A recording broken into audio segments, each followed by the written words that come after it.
Hei og velkommen til innføring i oppstilt addisjon med og uten veksling.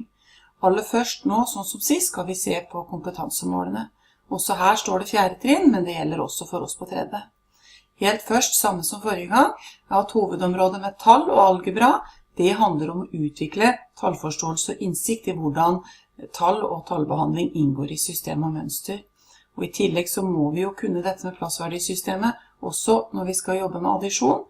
Og til sist så skal vi utvikle og bruke og samtale ulike regnemetoder for addisjon og subtraksjon av flersifrede tall på papiret.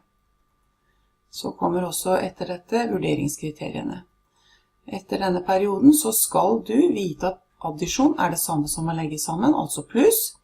Du skal kunne addere 2, 3 og 4-sifrede tall, og du skal kunne vise hvordan vi veksler, altså du skal tydelig vise i addisjonsstykket ditt at du mestrer dette med veksling. Her skal vi se litt på dette med addisjon. Addisjon altså, det er det samme som å legge til eller å plusse på. Hvis vi ser på regneoperasjonen, det er 5 pluss 7, så blir jo det 12, og det kalles for addisjon, og mellom tallene så skrives det et plusstegn. Når vi adderer så setter vi tallene under hverandre, og så passer vi på at enerne kommer under enerne, tierne under tierne, hundrerne under hundrerne og så videre.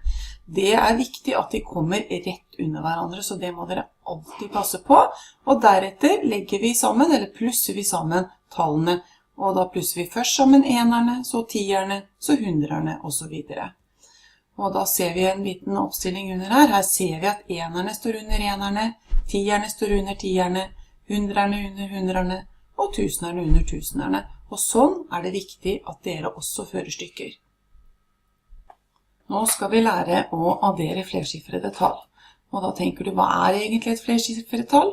Jo, det betyr egentlig alle tall med mer enn ett siffer. Det vil jo egentlig si alle tall som er større enn 9. Nå skal vi se på et par tall. Her har vi tallet 32. Her ser dere så 2 på enerplassen og 3 på tierplassen. Og tosifrede tall, de bruker opp 2 tallplasser. Så har vi et tresifret tall, og det bruker da opp 3 tallplasser. Her ser vi at vi har 5 enere, 1 tier og 2 hundrere. Så er det jo sånn at vi skal stille de under hverandre når vi adderer. Og det vi må passe på da er at, som vi ser i stykket mitt her nå, at enerne kommer under enerne, tierne kommer under tierne, hundrerne under hundrerne. Og så setter vi på selvfølgelig et plusstegn, og så setter vi en strek under. Plusstegnet må vi jo sette på for å vise at vi adderer. Så kommer det kjempeviktige. Vi starter alltid med å legge sammen på enerplassen. Altså vi starter her, vi har sett det på lik også, men vi starter her med enerne. 5 pluss 2, det vet jo vi at det er 7. Da skriver vi 7 på enerplassen. Så tar vi 1 pluss 3, det blir jo 4. Da skriver vi 4 ned med en gang, og det er jo på tierplassen. Og på hundrerne står det jo bare 2, og da er det jo veldig greit, da fører jeg ned de 2 hundrerne. Og når jeg nå er ferdig, så passer jeg på å sette 2 streker under svaret. Sånn, nå har vi kommet et hakk videre, og vi skal se på oppstilt addisjon med veksling. Det er litt vanskeligere, men første steg er helt likt.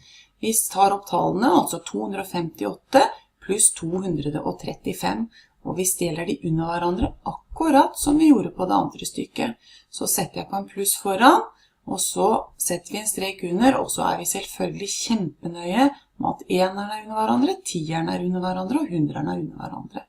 Og så kan vi starte da med å addere, eller legge sammen, eller plusse. Da starter vi bakerst og ser på 8 pluss 5, og det blir jo 13. Og jeg har ikke lov til å skrive mer enn ett tall på enerplassen, så hva gjør jeg da når jeg får 13?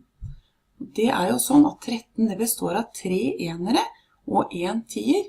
Og da er det jo så fint at jeg kan sette enerne på enerplassen, og så bare flytter jeg tieren over til tierplassen. Det ser vi nå setter på lik først, og så legger jeg sammen 8 pluss 5, som altså blir 13.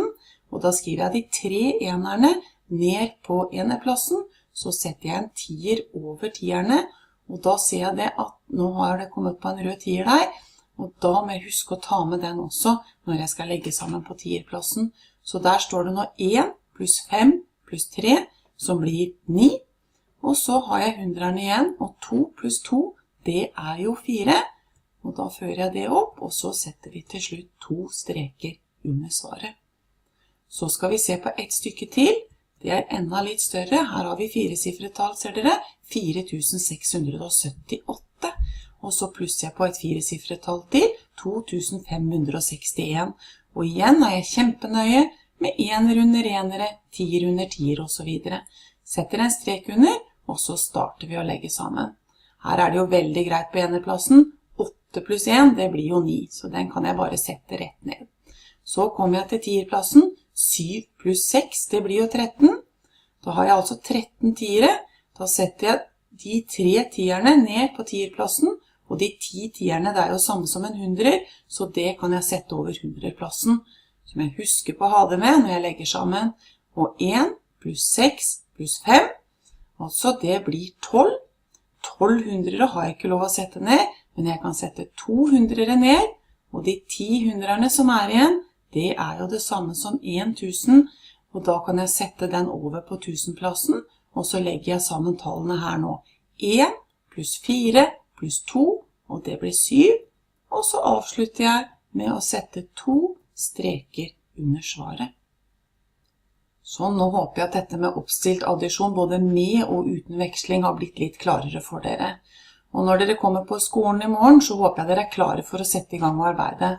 Da er det sånn at dere skal samarbeide 2 og 2, og først så skal dere samarbeide om å løse en del oppgaver, og når dere har gjort noen oppgaver felles, så skal dere gå over og prøve dere på en og en oppgave alene. Stopp opp hver gang dere er ferdig med en oppgave, og så sammenligner du svaret med naboen din, og så ser dere om dere har fått likt svar. Har dere fått likt svar, så er det jo bare å fortsette, men har dere ulike svar, så må dere gå gjennom stykkene og se hvor det har blitt noe feil. Og vi skal jobbe med 2 og 3 og 4-sifrede tall uten veksling først, og så går vi over til 2, 3 og 4-sifrede tall med veksling. Og så skal vi til slutt ha en gjennomgang og en liten samtale rundt det vi har jobbet med, og se hva er det som fortsatt er litt vrient, eller synes vi at det meste går greit nå. Og så neste mattetime så skal vi ha en test i dette her, og nå er jeg kjempespent og håper dere gleder dere til å sette i gang med arbeid på skolen i morgen.